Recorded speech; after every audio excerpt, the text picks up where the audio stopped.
All right, so this is what Arise News posted today, being 27th of April 2025, where Professor Usman Yusuf accused President Bola Ahmed Tinubu regime of using EFCC to oppress. They posted this morning. So let's quickly watch so that you people understand what I've been saying about EFCC.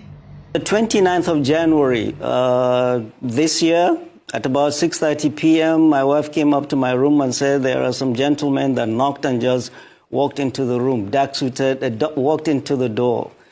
They want to see me. They said I'm expecting them. I came downstairs in my jalabia, no hat, and flip-flop.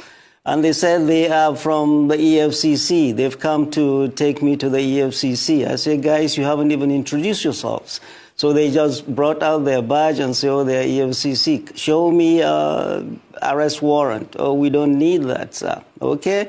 Allow me to go upstairs, change. They blocked me. They didn't let me. Allow my wife to go upstairs and bring me some change of clothing. They refused. We went outside. As we went outside, their bus was waiting outside. The driver was sitting. The engine was running. And there were 5 armed mobile policemen, some deployed behind the house. Thinking I would run. I'm not a runner. So we went in, and I was sandwiched between an armed Mopol and a young operative. And they were high-fiving themselves as if they had captured notorious Kachala Bello Turji. We went to the EFCC, went to the office of their boss, and he handed me a bunch of papers. What are these? These are your charges. Well, I don't need the charges if I don't have my lawyer here. Well, the guy was waiting to go home, and my battery had gone down, and I couldn't call my wife and to tell her where I was and how I was, and they wouldn't let me call her. And they just took me to the cells. Nobody had told me whether I was going to stay, why I was there, how long I was going to be there. They just took me around the building to the cells. Entered the cells. Well, a lot of them were youth. They recognized me from the previous brouhahas in Nigeria. And they came up to me wishing me good luck and best wishes. I had serious headache because, remember, I had fasted for over 14 hours by then. I hadn't eaten or drunk anything. They brought me a sachet of pure water and tea. I drank and went to sleep. And then the next morning, they took us to, they called my name out. We were going to court. We went into the bus. Well, when we came out of the building, they had placed their official photographer to be taking photographs of me without a hat, in jalabia, in flip-flop. That was when I realized these guys are up to no good. All they're interested is to demean me, dehumanize me, and weaken my spirit. They don't know who they're dealing with.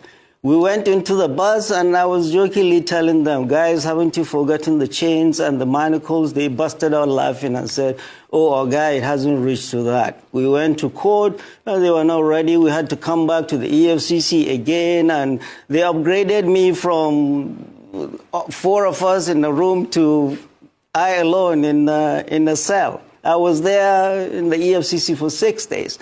After that, I was arraigned in court, and then the judge did not give me bail. Her reason, well, she had a cold. I was put back to Kuje. I was in Kuje for 24 days. Denial of bail 2. Anybody excused is wrong, because bail is a constitutionally guaranteed right of anybody accused, except if it was a capital offense or the person is suspected of terrorism. Mine was neither of those. I was denied bail deliberately by this government to shake me up. And I was put in Kuje for 6 days and 24 days in EFCC for 6 days and 24 days in Kuje to shake me up and silence me. But no, I'm no one to be silenced. In Kuje prison, I wrote my experiences and told this government that 6 days in Kuje and 24 days 6 days in the EFCC and 24 days in Kuje will not silence me. The whole purpose is President Bola Ahmed Tinubu's government trying to silence any dissent to his government. And this coming from a president who was an Adeko activist himself, who fought the military, who ran across the border and ran away from the military. And when he came back, he never gave neither Jonathan nor Obasanjo, not even Buhari, he never gave them peace. He was criticizing them. Criticizing a government in a democracy is a legitimate right of every citizen. And President Bola Ahmed Tinubu is trying to stifle dissent in this country and is trying to make this country a one-party. Imagine how they would have traumatized this man and his family. Imagine how they would have the corruption of EFCC has literally no limits. Now they are even partisan. So basically now anybody where Tinubu they vex with or APC they vex with, now EFCC they go pursue. Just take case study. Let's use Okowa own.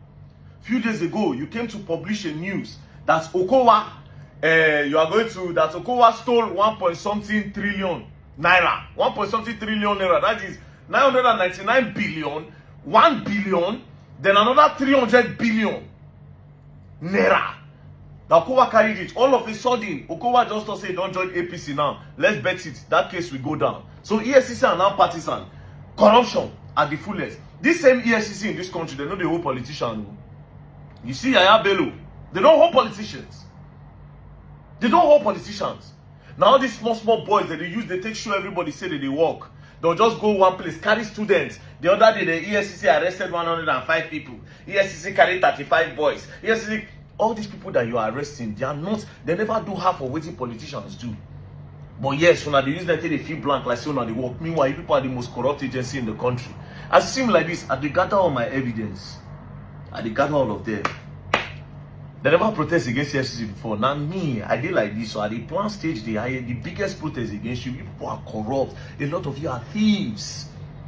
A lot of you are thieves, and a lot of you are being used as instruments of politicians to fight each other. There's nothing like Economic and Financial Crime Commission in this country. No integrity, nothing. Thieves. And a lot of them be thieves. Thieves. You're going to learn, and you will learn the hard way. Don't play.